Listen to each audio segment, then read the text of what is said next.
Hello, good evening, everybody. I would like to present you some of my works over the last, I think, 10 years. I selected some works that are talking about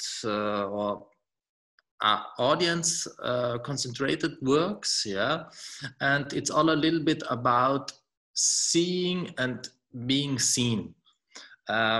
The audience in some way, the audience as a performative body. That's I'm really interested in. I would like to start with an old project in some way, and I would like to start with a project in some way on a high level. Let's see.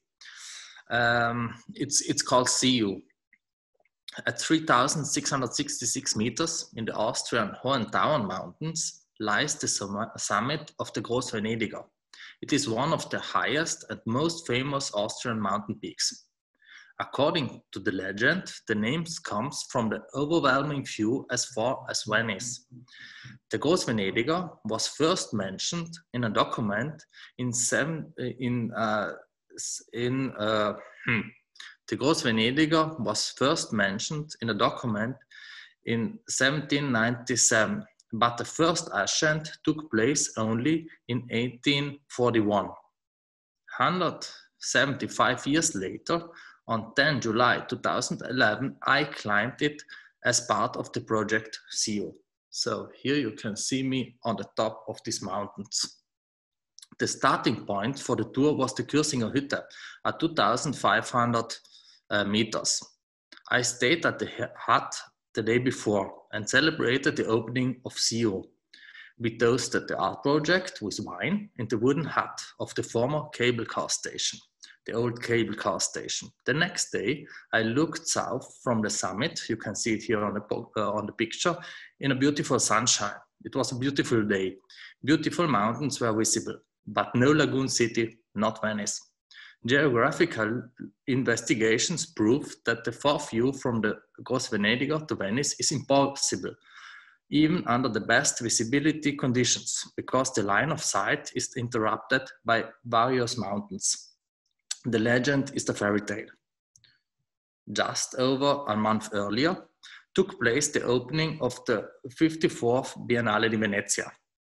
There too, the opening was a celebration in a, let's say, more pompous and prominent manner. Markus Schinwald exhibited in the Austrian pavilion and set up a white labyrinth hanging from the ceiling, where he placed inside his paintings and sculptures. In between, there was a small sign saying, "The video recording is being made by Hannes Egger for the project CU, a visual link from the Großvenediger to Venice." A surveillance camera was mounted on a steel beam above the sign, which transmitted in the real time to the Kürzinger Hütte on the Großvenediger. From June until the end of the Biennale in November, the former top station of the cable car was equipped with a satellite system, a monitor, a bench, a project descriptions, and for 24 hours a day, the camera transmitted live from Venice to the Großvenediger. Finally, the legendary view from the Großvenediger to Venice became real. However, it was not the St. Mark's Square or the Alto Bridge that was shown, but a section of the installation in the Austrian pavilion made by Markus Schinwald. The most exciting part, from my point of view, of this transmission were not the white walls and the old oil paintings on the background, but the visitor who walked through the exhibition.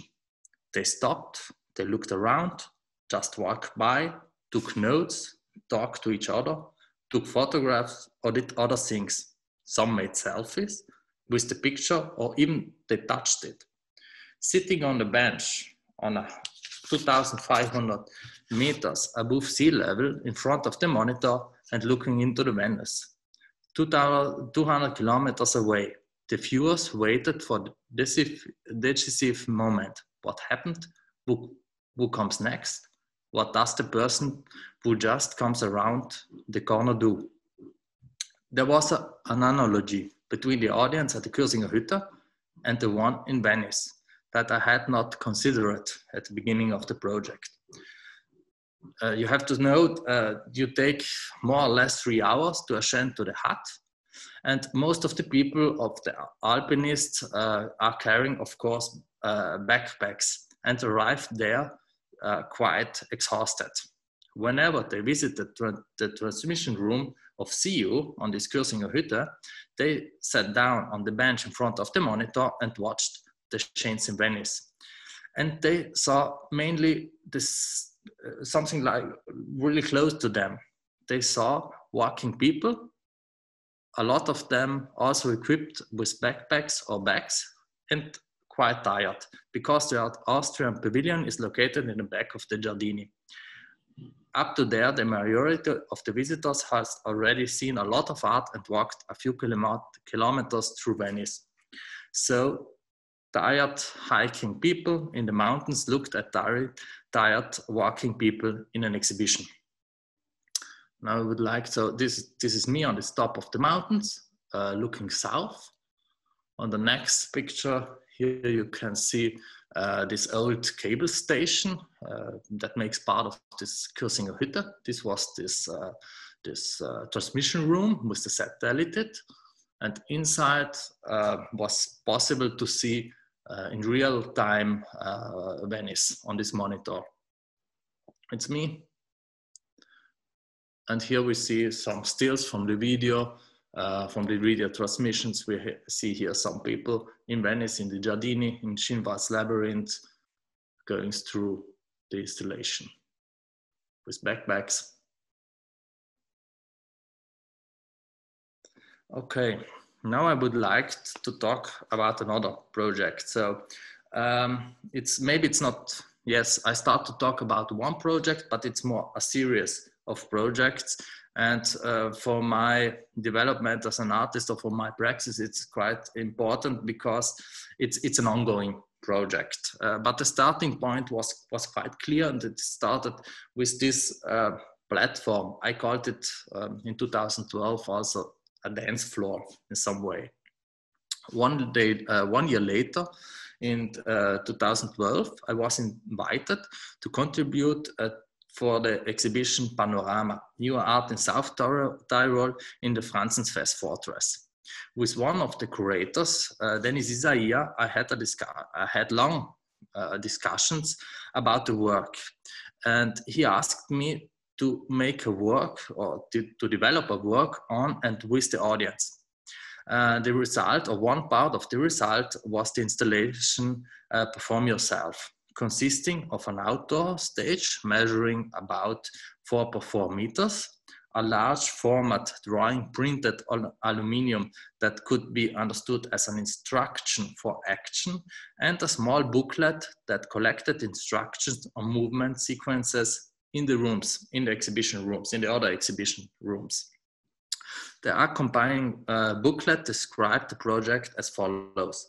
The Art and Mediation Project, Perform Yourself, by Hannes Eger for Panorama 4, invites visitors to enter into a physical dialogue with the site and the works. By imitating given sequences of movement, the visitors become moving sculptured, thus suspending the classical position of the passive audience. The central location of the artistic intervention is a dance floor, this one here on the picture, as is customary at alpine pastoral festivals. At this place, the visitors can dance, waltz, tango, zumba, belly dance, break dance, or other dances to the heart's content. So this was the first work in this series of works where I started to include instructions. And during this period or this 3 months period of the exhibition, various actions around Perform Yourself took place, mainly on this dance floor over here. So we invited DJs, we invited folk groups, and so on and so on. Now I can show a picture. This was a dancing group. They performed on this dance floor. In the same year, 2012, some months later, I have been in Marseille because I have been invited to a festival in Marseille called Poetry Festival Marseille. And it took place in the Met Gallery. You can imagine the audience sat on their chairs, arranged in rows in the gallery. I stood in front of the audience and asked, as a performer, it was a performance, I asked for a moment of patience, as I had to get an important object from the car in front of the gallery. So I had to go outside. I disappeared for a few minutes and then came back with a headlight, with a spotlight in its original packing. I asked a man sitting in the first line to unpack and set it up. A second person helped him. Meanwhile, I made a base out of wooden planks, which was about 100 by 60 centimeters large and 30 centimeters high. Let's see, I think I have a picture. Yes, that's me arranging this, this structure. Then I distributed 15 numbered letters to the audience. In the meantime, the spotlight was set up, connected to the electricity and illuminated the pedestal. I took off my sweater. Underneath, I wore a t-shirt with the inscription, "Perform yourself." Then I placed myself against the left gallery wall and asked the person with the number 1 on the ladder to open it. Inside was an instruction for action, which the person carried out on the pedestal. Then the person with the number 2 followed the third one, and so on and so on. The instructions for action were partly written and partly drawn up and contained both movement sequences and texts be spoken aloud. Some of the performers, the audience performers, followed strictly the instructions, others interpreted them freely or rewarded them. At the end of the performance, I clapped a hand to the audience and to the performers. The applause that followed was for all of us, for me, for the performers, for the audience, for all. It was a collective experience. In the follow, let's see, here we can see a picture. Yes, this is one of these performances. You can see this woman with the instruction holding in the hands and me on the left side of the gallery space. In the following years, I created a series of different perform yourself pieces. Each of them dealt with instruction for the audience. I experimented a lot with a wide range of content and form. For an exhibition at the Stellwerk in Kassel, for example, I used a small yellow book with drawing instructions. For an exhibition in Turin, it was a jukebox that after entering a number belonging to a drawing, the jukebox called for action in a loud voice. Or I used specifically selected dance music for other of these, let's call them perform yourself works. Then the next one I would like to introduce is the project Hotel Kubo. It was done in 2014. Frida Carazzato, one of the curators of the museum in Bolzano, here we are in my city, invited me in 2014 to exhibit at this small museum. It's called Kubo Garuti. It is a sort of mini museum, a sort of mini museum in the popular Don Bosco district of Bolzano. Developed, so the structure itself, it was developed in 2003 by the artist Alberto Garuti. That's why the structure is called Kubo Garuti. The 3 by 3 meters exhibition room, placed on 2 sides, is equipped in the same way as the museum exhibitions room in the city center. So the museum, it's in the city center, and this in this small museum, it's in this popular district on the peripheric side of Bolzano. So it means that's the same floor and the same wall covering, the lighting, fire protection technology, air conditioning, and alarm system. It's the same in the small one as in the big museum in the center. The Don Bosco district in the south of Bolzano was built in the 1920s during the fascist era for the Italian factory workers who moved to Bolzano in this age. For a long time, it was an almost exclusively Italian-speaking residential area away from the city center. In the 1990s and 2000s, it attracted media attention more with negative headlines than with culture. Since then, the Kubo Garuti has been an attempt to combine the high culture of the city center with the popular neighborhood. My concern for the Kubo Garuti was to revitalize it and to bring people from outside or from other areas of the city to this Don Bosco district and to spend there some time, if possible, at least one night. So I invented this project, Hotel Kubo. The Hotel Kubo was open from April to June 2014.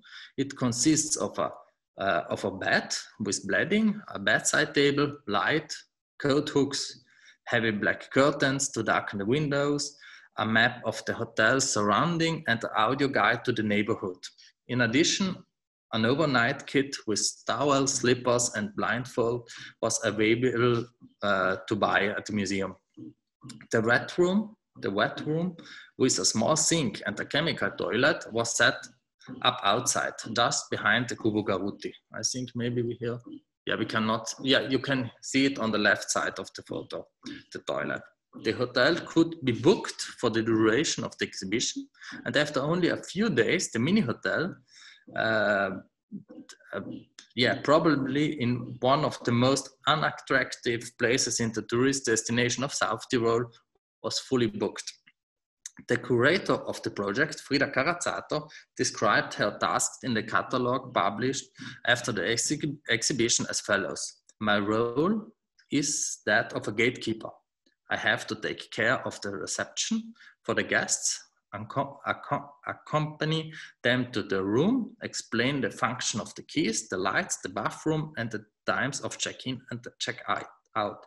I also show them the restaurants nearby, and above all, I have to register them. The name, the surname, place, and date of birth, and she had to make a photocopy of the identity card. So it's, in some way, it was a really small, but a real hotel. And the guests in the Hotel Kubo experienced Don Bosco and felt partly exposed because of these big windows. And also the residents of Don Bosco, especially the immediate neighborhood of Kubo Garuti, which is installed in the inner courtyard of a larger residence complex, experienced the guests and were exposed to their looks. Of course, there was also a meeting. For example, hotel guests told that their children were playing with the neighborhood children. Others were allowed to park their bicycles in the nearby garage in rainy weather. Still others were invited for a coffee in one of the surrounding apartments. The audio guide, on the other hand, was designed as a city tour and could be borrowed by hotel guests as well as other visitors in the nearby bar. So now I can show you some pictures. Here you see this courtyard and the Hotel Kubo. This is the inside of the Hotel Kubo with the bed and so on. A guest. Okay, now I would like to talk about another project in Berlin. It's called Sculpture Park M. M stays for Marzahn. Marzahn is also a popular neighborhood a little bit outside of Berlin. In 2017, a new edition of the Gallery Hotel, like in the Hotel Kubo, was to take place in the Gallery M in the Berlin district of Marzahn. Karin Scheel, the director of the Municipal Gallery, invited me to realize the project in connection with and as a commentary on the International German Garden Show in Marzahn that was made in this year. Also, the project planning was already well advanced. It could not take place in the end for insurance reasons, as it was not possible to let people stay overnight in the exhibition room. So it was impossible. But the project's Kulturpark M realized instead was not less exciting, I would say. The press release promised a sculptor's trail on the Marzahn Promenade. This is this quite big street in front of the gallery. And on this Marzahn Promenade, yeah, this trail was made with 20 world famous sculptures, such as Michelangelo's David, Giacometti's L'Uomo che Cammina, Miron's Disco Ball, Auguste Rodin's Marriage Age, and others. In addition, the creation of an associate visitor center in the Gallery M was announced, with informations and interactive installations around the works of art.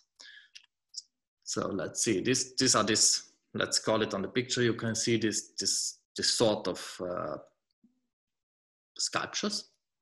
And this is this visitor center. It's written, yes, visitor center. Strictly speaking, however, there were only yellow stickers on the floor, inviting passers-by to assume the poster of the cited sculptures and become a sculpture themselves. In the visitor center, I negotiated the concept of sculpture and the role of the spectators in a variety of ways. The central installations, visitor center, it's called visitor center, was a 4 meter by 6 meter black seating furniture, which could also function as a stage or pedestal, with 6 accompanying headphones, which were playing with a 20-minute audio piece. The specially created work was a reflection on the role of visitors in exhibitions. The voice to be heard led, similar to an audio guide in a museum, around the setting furniture, prompting them to assume certain postures, repeating short texts, and also lie down. In terms of content, the play referred, among other things, to the philosopher Boris Croy, the play Publikumsbeschimpfung by Peter Handke, and the assassination of the Russian ambassador Andrei Karlov in a gallery in Ankara in 2016. So this is the point of view from outside in this visitor center. Then here we can see the visitor center inside.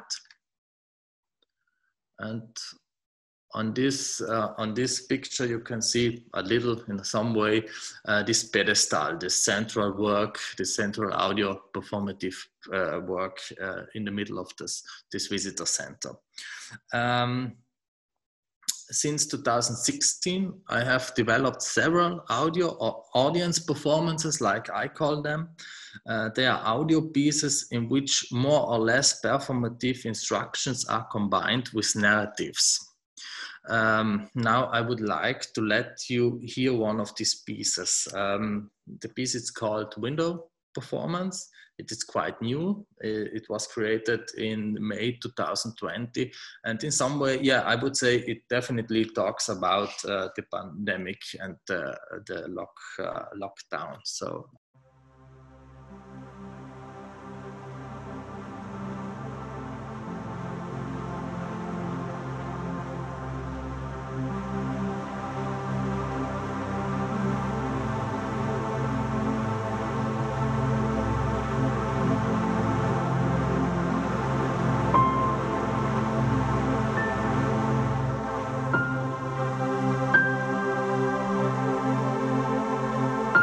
Go to a window of your choice.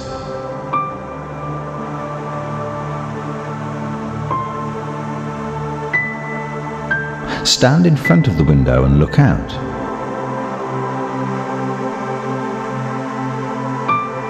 Gaze into the distance.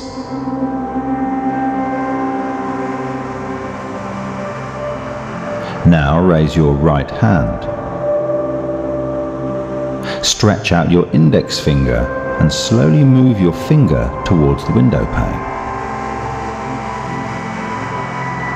Touch the glass lightly. Now press your finger more strongly against the window.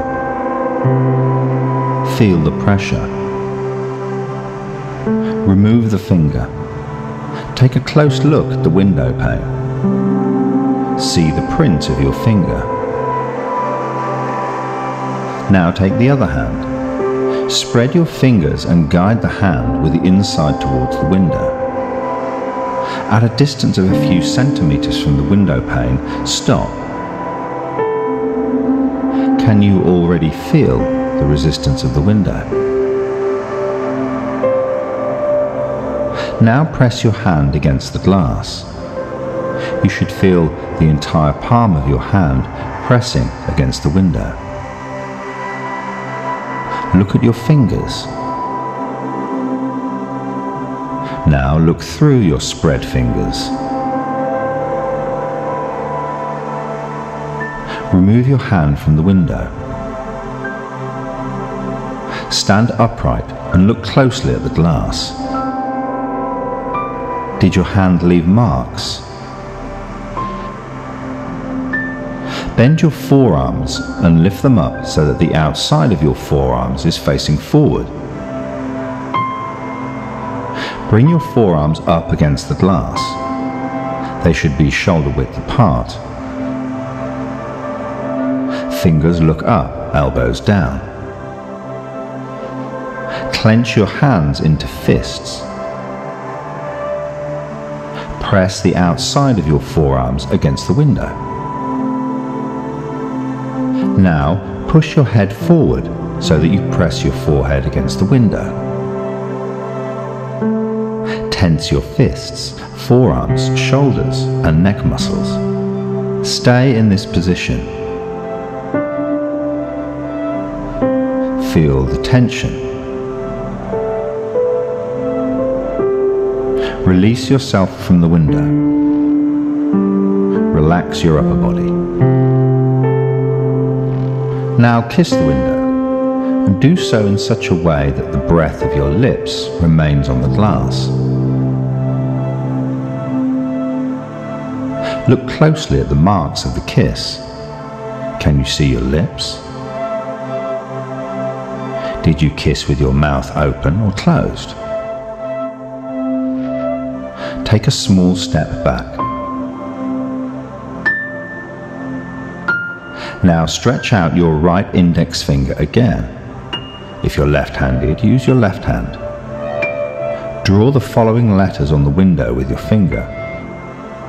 H, E, L, L, O. Wait a moment. Continue writing now. W, O, R, L, D, exclamation mark. Hannes Egger, Window performance 2020.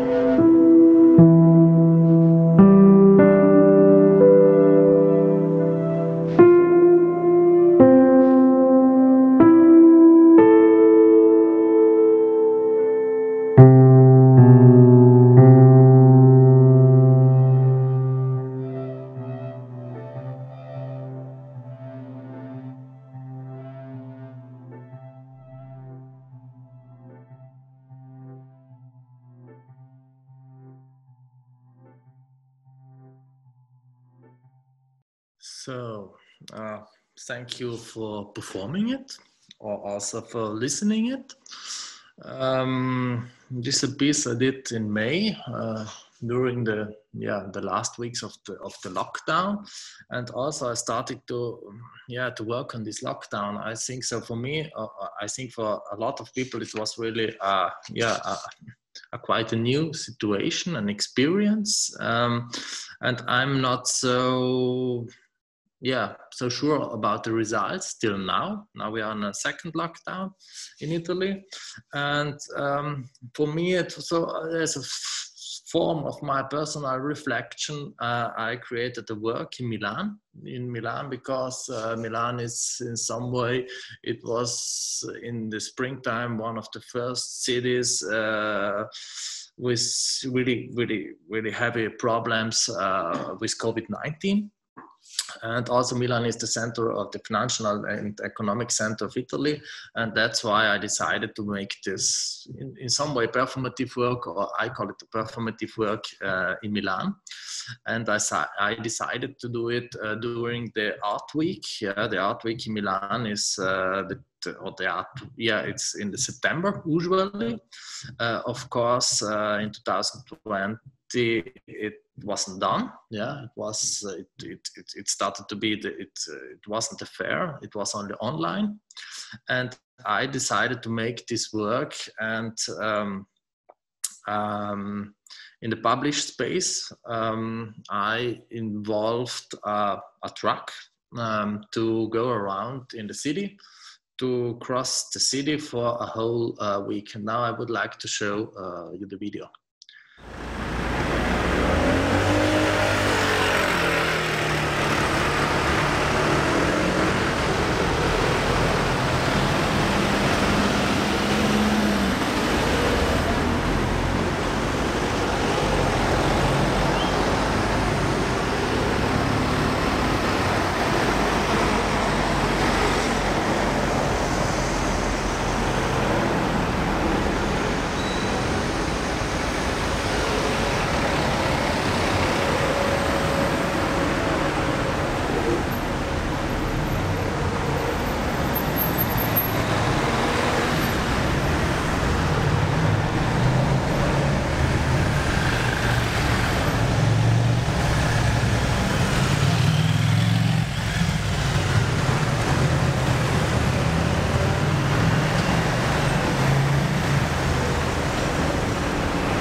So this is the week-long, or this is an extraction of this week-long going performance in Milan in September.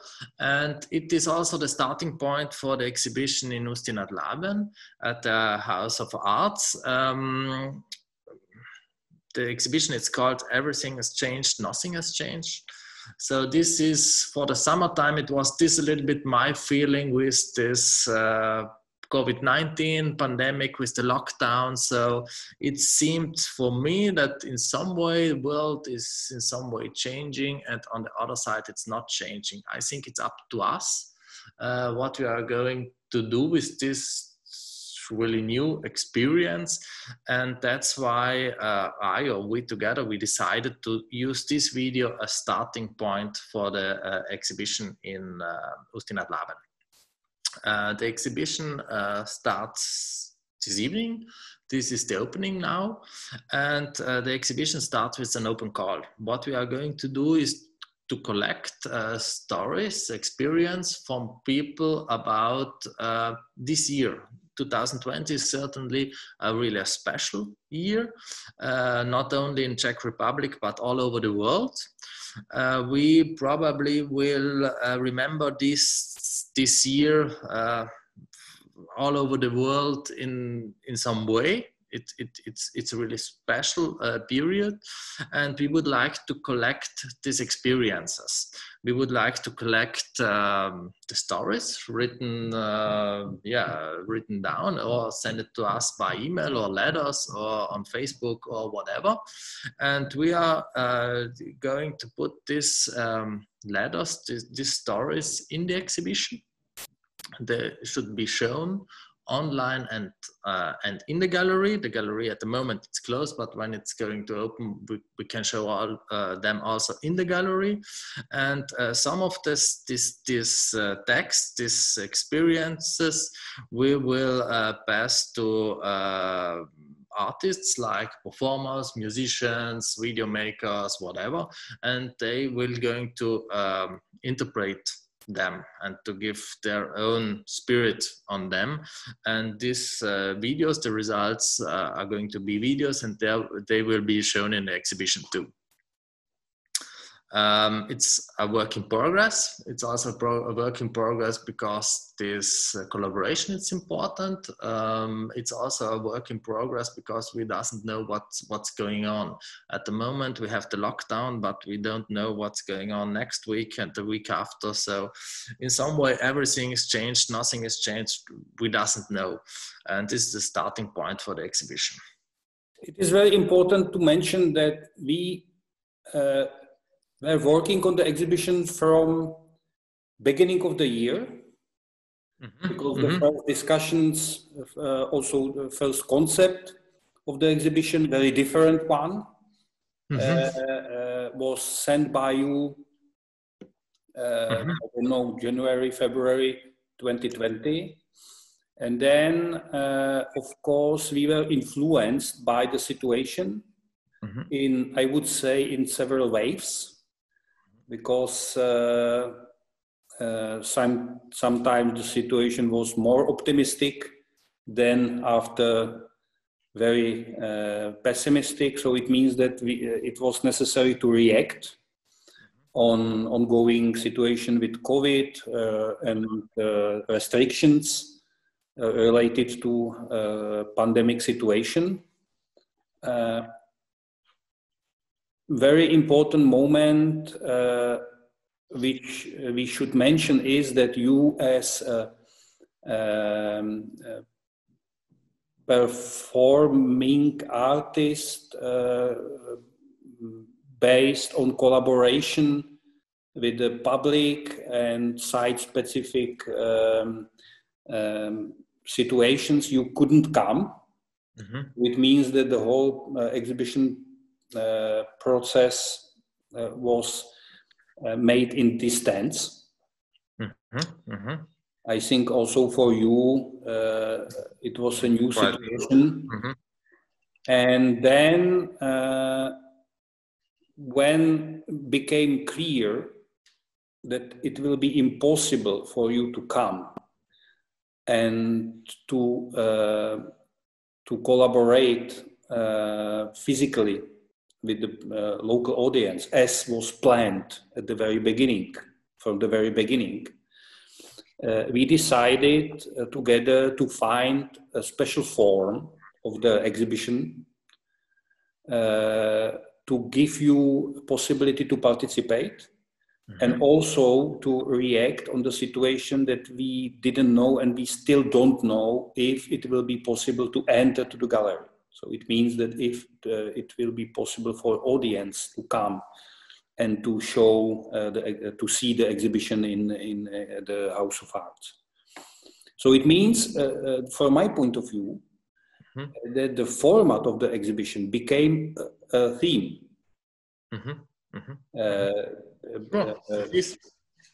So it means that we are now working, we are really focused on the format of the exhibition. We are developing it, and also this kind of format is a reaction on the situation. And it gives you possibility to communicate without your present.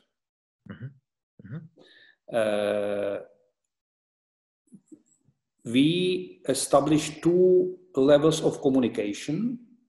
One level you already described is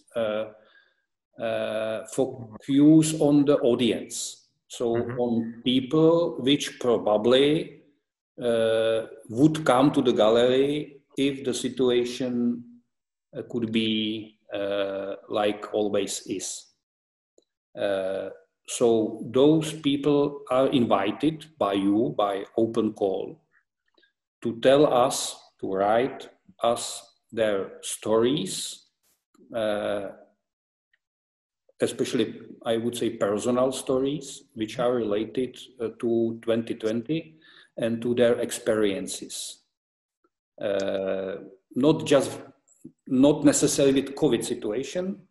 It can be also focused on another issues, another items, but it should be somehow connected with their personal life during 2020.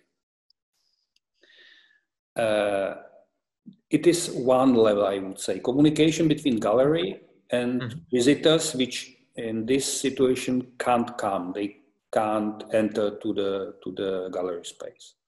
But very important is also the second level, or another level, which is focus on institutions and also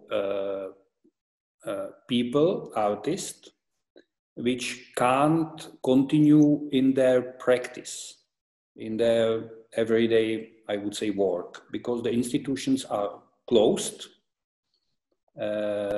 without touch with audience, and artists, they can't perform in theaters and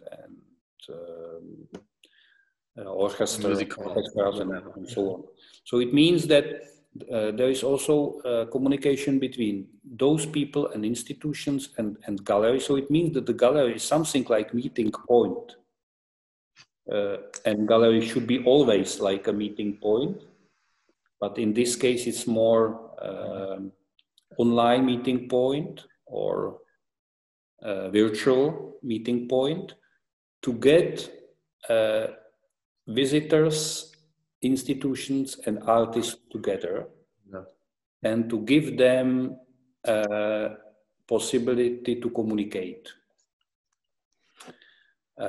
So this is the format, I would say, and now we are a little bit waiting what will happen, what this format will bring to you as artist for next development of the project, because without a reaction of people and without a reaction of institutions, we can't realize the whole project in the full format, I would say, or full version. So this is a brief reflection from point of view of curator. Okay, maybe we can make this part in a sort of talk. I think it would be nice. Yeah, we can, yeah. Because it is, I mean, all the whole project is a talk between us and the whole team. So it's also a collective work in some way. So it is also important to mention then the production team. Yeah, exactly, because it took really a very active position in the process of creating and organizing of the exhibition, because you are not here, you are not present. So it means that you give part of artistic responsibility to gallery team, because they will realize some steps without your present here. And we probably should also mention the last level of the exhibition, which we are planning now. Of course, we don't know if it will be possible to realize it, because we will wait for material which we would get from visitors, from participants, but it is a book which should consist from letters from the stories of visitors, of audience. And I think it is a really interesting format for us. What do you think about this format and about this possibility to work during the exhibition, but also after, because it will be necessary to edit the book, so it means that it takes some time. What do you think about this format? I think it's really interesting, because I think it's in some way it's the whole exhibition. It's not a classical exhibition, so it means we are working step by step in a really unknown situation. We are trying to take really serious this situation and to react on it.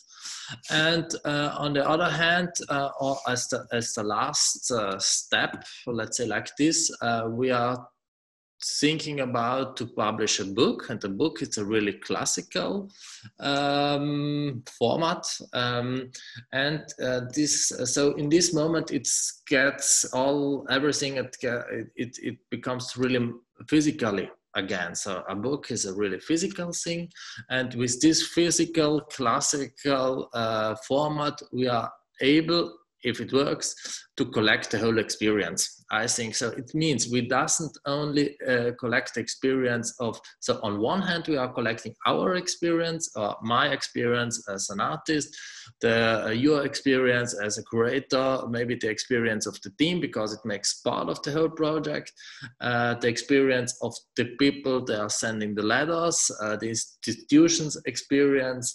And so maybe we are able to to connect all these different levels together, and I think it could as a result it could be really interesting. I would also mention in this context the institutional experience, because all cultural institutions, galleries, museums, they are now searching for the new way of communication, because they are limited, they are locked, they are under the pressure of restrictions, but still they have to keep their function, and they have to develop strategies how to communicate with the public, and also how to continue in their activities as a part of society, which is completely I would say it's a crucial point now for the art institutions, because one could tell that if the institutions are closed, then their position in society will disappear. Exactly. And it is a big danger for the whole cultural life, or whole cultural structure, but also for society, because if the power and influence of cultural institutions will disappear, that's a crucial point. What could happen, So it means that for institutions, it is really a crucial point to find a way how to react on this situation and how to keep the position within society. Yeah, and I think it's important to experiment with these formats and to try and to be, in some way to be free and to experiment it, to try it out and to make new experiences. So it's a new situation. It's difficult, that everybody of us knows, but in some way we have to react. And I think with this exhibition, we are trying to react on several levels with different partnerships, co-authorities, and so on. And I would like to ask you about your experience with the working with the social media and with the communication channels, because gallery, of course, has them for a long time, but before coronavirus, we were working with them mostly as with the info channels. But now I think the situation has changed, and we are pushed to use them much more as real channel for cultural production, not just as an info, but really like a format for cultural production. Could you explain your experience regarding this issue, because it is implemented to the body of your exhibition? Of course. So for me also, as you are mentioning it, it changed a little bit my point of view on the social media. So for me, before it was more or less only an information channel, but it's not true, because the channel, it creates always content. I mean, McLuhan said it, so it's quite clear, but we are also good in forgetting things, and mainly in fast things. And I think I started to think it in a more in a more large way with this lockdown in the springtime. So I started also, so I decided, so I mean the audio piece you heard before, I never published on the social media. I did another work, and this I published in the first weeks of the lockdown, and it's had a lot of success because a lot of medias all over Europe published it. So it was also a form for me to communicate with the world, with the audience, also with curators. So I felt this, it was really a strong moment. Yeah, I was closed in the house, and it wasn't allowed to go out, and the only channel to communicate, the museums were closed, all the exhibitions were closed. There was a week full of emails saying, okay, we postpone this exhibition, or no, we cancel it. And so it was a difficult moment, like it is now. And this was in this moment a good way for me to work with it. And also I'm as a performative artist, I'm really interested. Maybe I'm not so interested in the body itself. I'm more interested in the relation.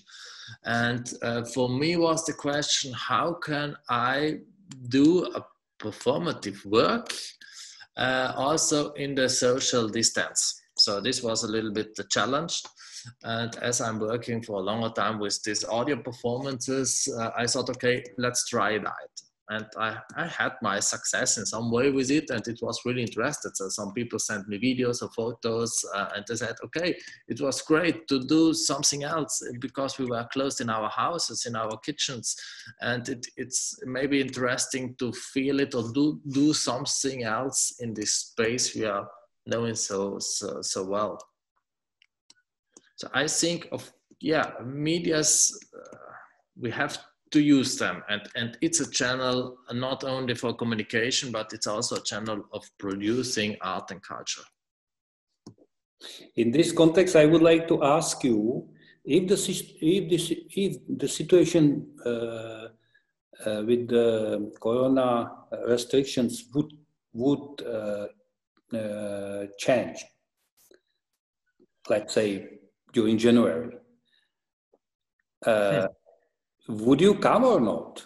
You know, because your exhibition will go on till the end of February, and there are already planned the steps how the exhibition will be developed. Because first of all, we have to collect stories. We have to collect the furniture from the institutions. From the closed institutions, so it means that the gallery, inside of the gallery, which will be visible through gallery windows, the performative sculpture will appear slowly in cooperation with another institutions, which are now already closed. Then we have to ask selected artist for participation, for interpretation of the stories, of the letters. And probably during January, we will publish again at the gallery the first interpretation in video form. And so it means that it is planned. We know what we would like to do. Of course, if we will get inputs, if we will get the letters, if we will have a material to work with. And what about you? I mean, okay, for the moment, I would say I would like to come because I would like to see the room, and especially I would like to smell the furniture. I would like to have in the hand these letters, yeah, because it's another feeling, I think. Yeah, I would like to feel the space, maybe not, yeah, the space and the works, and it is obviously connected, yeah. But when when you made the question, so my first thing in mind was I would like to smell it, yeah, because the smell it's really a close thing, yeah, and I would like to, of course, I mean, it's also interesting to make a project in this way, so because I'm working a lot with instructions, and in my instructions there is, I mean, you can follow it or not, or you can follow it partly, or you can understand or misunderstand or whatever. So, so I'm also interested in the process. I'm not able to control everything. That's interesting for me, also for this whole project. And in this whole project, is it like this? So this is one hand, but I would say, so from my feeling, I would really like to see it, to feel the exhibition. Of course, you are, during the whole exhibition process, you are decision maker, you are giving us information how to continue, what to do. But, you know, there is a really large space for a team of the gallery, how they fill your instructions.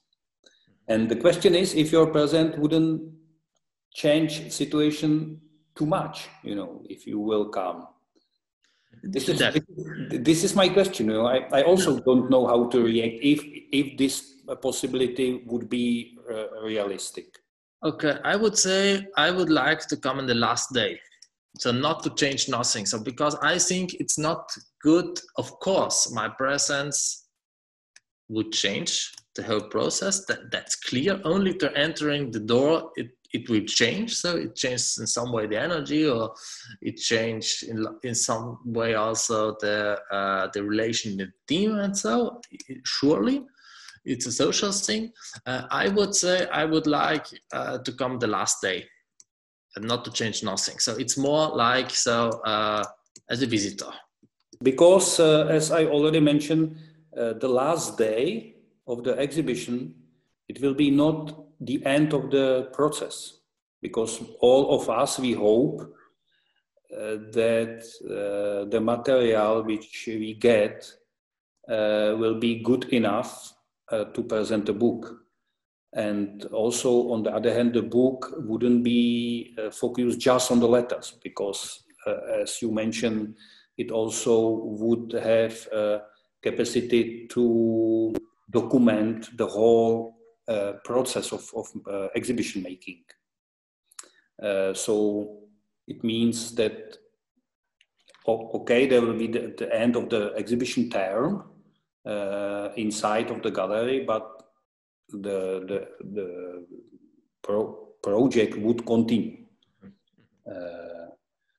Do you already have idea about the book? Because there will be another problem, which is language. The most of letters we will get probably in Czech language. Of course, we have also the English version of Open Call, but I think that we should expect much more letters in Czech language. So did you think about the situation, how you as an artist will participate with the locals, with the people which will be active in the making of the publication? How will you cooperate with them? Especially regarding selection of the letters, you know. Okay, so you mean I'm not able to read and understand Czech language, so it means that I'm not even able to understand the content of the letters. Of course, someone. Of course, we can interpret it to you, but there are some important it's like sure. Quality of language and. Of course. So I would say, as we are going to take really serious the situation now, I would like to take as serious these letters, these experiences. So it means if someone feels or has the necessity or whatever to write it in a certain language. So I think this is the most felt language, and in this way it's the right language. So I think it's not a thing to translate. So I would prefer in this context, and I hope we are going to get a lot of contributions from Ústí Lab and surrounding and the Czech Republic. So I think, yeah, it would. So for me, I think it's it would be nice or it would be better for the project to have a lot of local inputs. So, and in this way, I would say to keep it in the original language. So, and then if something comes from outside, it's good, it's fantastic, it's all great. And there we could work in the same way. So, I mean, I'm really conscious about this translation problem. So I grew up in an area with different languages, yeah, and I know how complicated all this translation stuff is. I mean, the language, it has to do with the way someone is thinking, or opposite way, they are connected. So, and especially with strong feelings. And I think this 2020 is a year with strong feelings, and we are collecting in some ways experiences. This means strong feelings.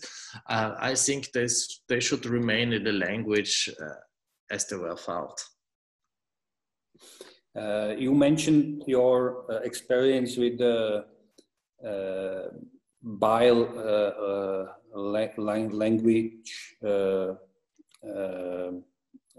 life in the society which is dealing with more languages, because you are from South Tyrol, the country which was for a long time part of Austria, and during the 20th century the borders has changed and now it is part of Italy. By the way, it was one of the reasons why I invited you to Ústí nad Labem, because in some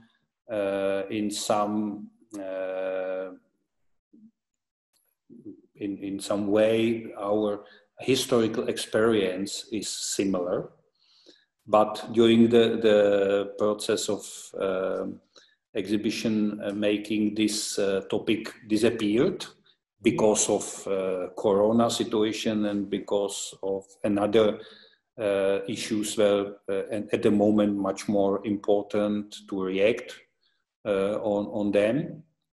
But I would like to ask you now, in the situation when all of us, we are somehow locked in our locations, and on the other hand, we are much more related and much more depend on communication via online social media channels, which is of course something which don't know borders, because this is not a physical way of communication. So this is, I would say, contradictory situation between our location, which is really now much more strict. We can't move, every travels are much more difficult than before, but we are connected with our neighbors, but also within the world via digital tools. This kind of experience, how you feel it? Is there any movement? Is there some changes? Or it is just, from your point of view, a time of shortcut? Okay. It will come again very soon, or what is happening? I think, or I believe that it's not a shortcut, and it's not the pandemic or the lockdown or whatever. I think it shows us, so this period shows us quite well how our world works. Yeah, we are connected, so we are using now a lot of technologies.